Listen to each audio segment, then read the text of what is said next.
Hello everyone, welcome to episode 11 of Pokemon Crystal. In the last part, we left off right before here with Norris. The thing is, with this particular fight with Norris is that I lose to him, and I actually have to level grind off screen, where, as you'll see in a couple seconds, two specific things happen that are rather major. First off, Blaze evolves. It will no longer be a Quilava, it will be my favorite Pokemon of all time. Typhlosion! Oh, so many memories using this guy.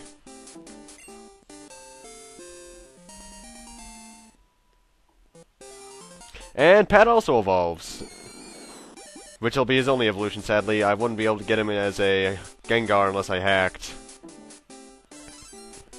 But Haunter's good enough as it is.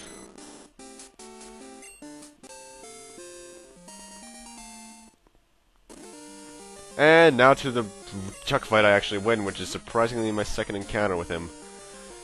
First off, he sends out a Primate. I would recommend using your counter if you're using the same team as me, because it can do barely anything against you, especially if you have Nightshade like he should at this level. Because all he can really use against you is Leer, which doesn't do much, really. All it does is lower defense, even though it's laser beams.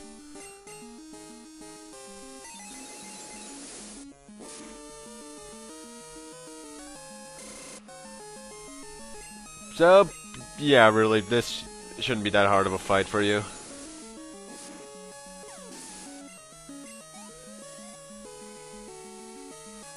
And now he'll send out the Pokemon that made me lose the first fight, which was his Poliwrath, which is the final evolution of Poliwhirl and Poliwag. Now, this thing wouldn't be that bad if it didn't have Surf. Surf is ridiculous early on in the game, as we'll find out later in this video. Well, I'll be putting on a different Pokemon later this vid. And luckily I was able to get him burned, which helped me even more because Blaze doesn't survive this fight even at level 36.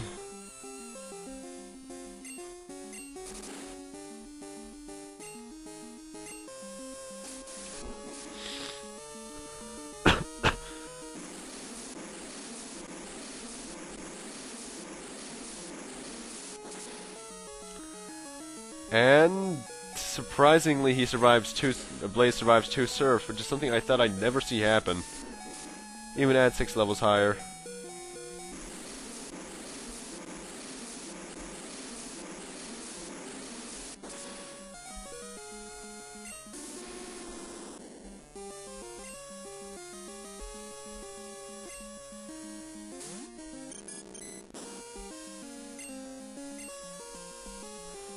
And for some reason, Pat was able to go first against a Pokemon level 5 levels higher than him, unless the speed's higher overall.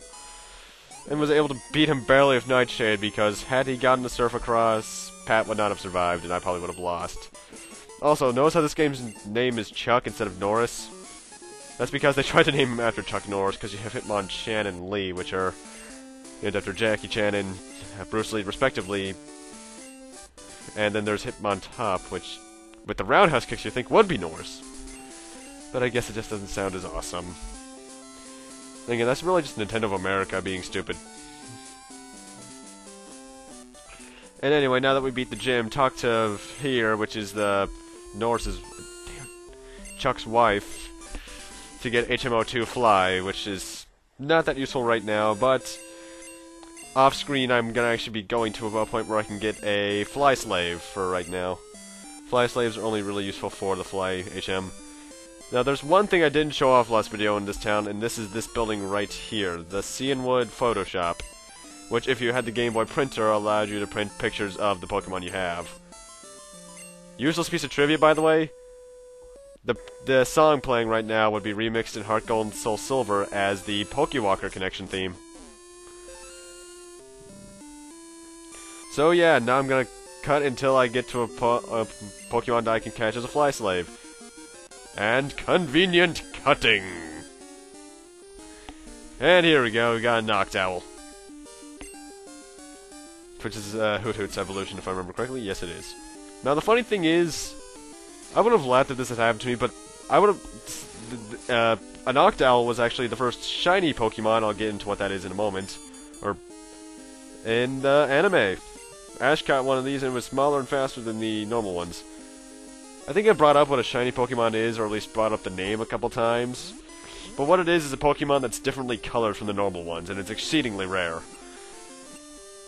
In this generation, it's defined by certain stats in the Pokemon. Like, it's literally specific stats. But in later gens, it's just some random thing programmed into each one of them. No matter what, though, it's always been a 8,192 chance of getting one. Yeah, it's a bit ridiculous. Anyway, cutting to a new thing. I'm back here in New Barktown to show off something. Now, if you remember correctly, I got that number of that guy the last video where that I said I can get a water stone from. This is my trick to getting the stone. You just keep on talking to your mom and turning off the daylight savings time. That sets the clock back and forth 1 hour. This, for some reason, makes the rate of getting a call a lot higher. As you'll see right now, I get a call from Hiker Anthony. I just keep on doing this until you get a message from Fisherman Tully saying that he has something interesting for you up in Route 42. So I had to cut a lot out until I got this to work.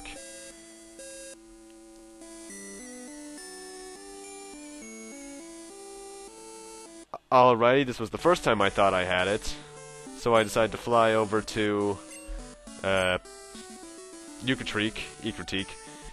Now, I didn't get the right message, this is just a rematch message, but since there was something unique that happened on this path through alone, I had to show it.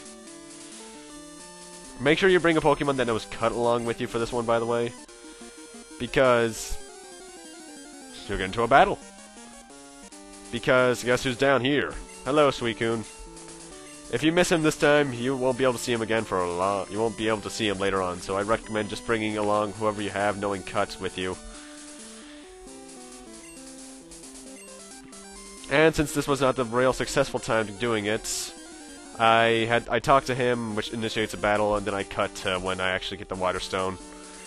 Which took about 10 minutes in real life time, which was a bit too much even still.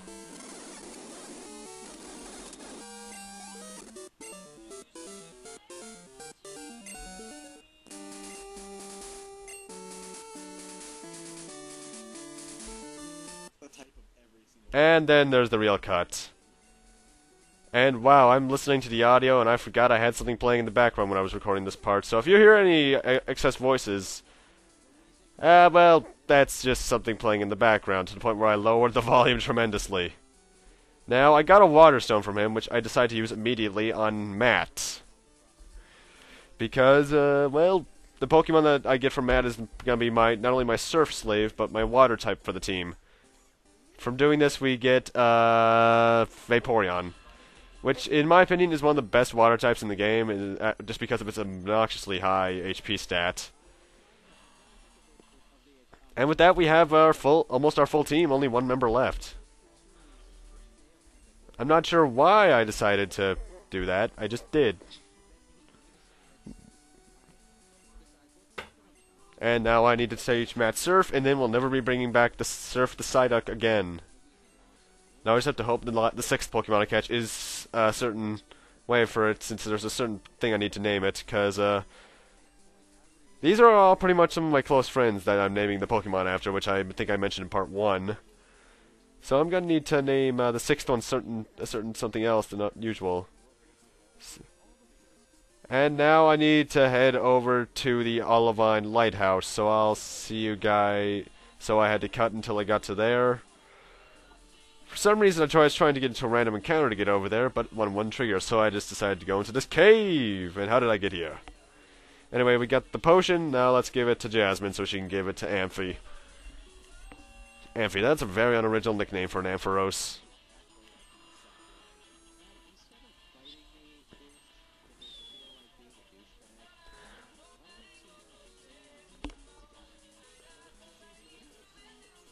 And now she's heading back to the gym. You need to do that to beat the game, so I just decided to do it now, because otherwise I wouldn't have been able to progress, and my mouse is at the top of the screen again. By the way, Jasmine's gym is the best in the game. No tricky puzzles, no clever gimmicks, nothing but pure gym leader. And so far, I think it's the only one in the series that's done this too, which makes me kind of sad.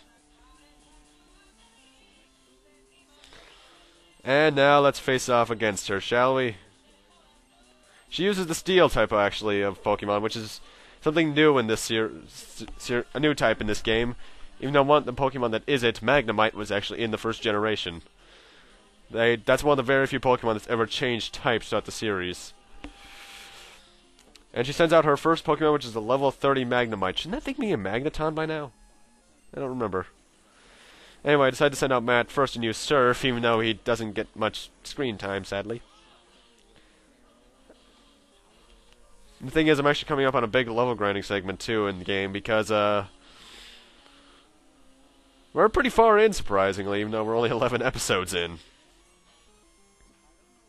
Then again, I'm cutting out a majority of the backtracking and such, so you guys aren't seeing it all.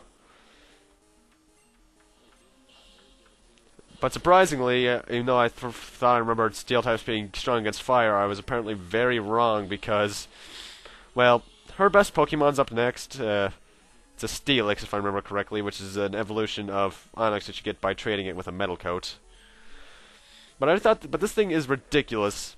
However, notice it's only one level below Blaze. I use Flame Wheel with the 1.5 times damage rate because he's a Fire type and it's a Fire type move. One critical hit, and he's down. Apparently, I was very wrong in remembering my typing.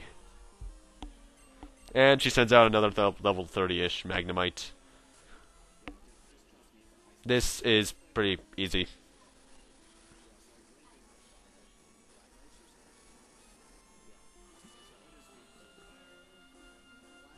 And that was easy. That was a lot easier than I thought it would be for a gym battle.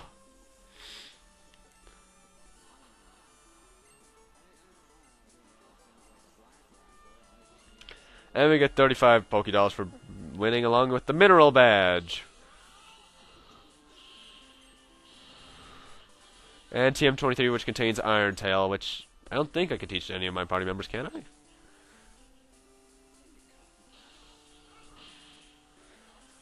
And now for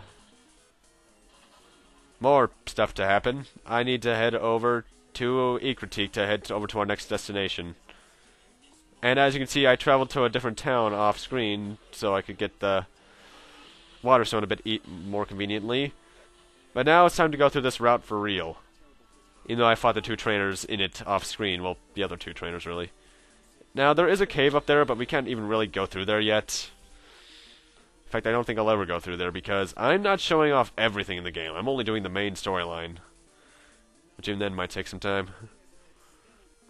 Then again, we do have, like, what, 5, 6 badges now, so this might be about 30 parts long. Maybe 25. And welcome to Mahogany Town. Now, I'm going to have to end this off here. Thank you guys for watching. Rate, comment, subscribe, all that kind of stuff. And as I save and realize I have 27 hours of gameplay in, that fast forward key on this emulator does me wonders. I will see you guys next time in Pokemon Crystal. See you guys then.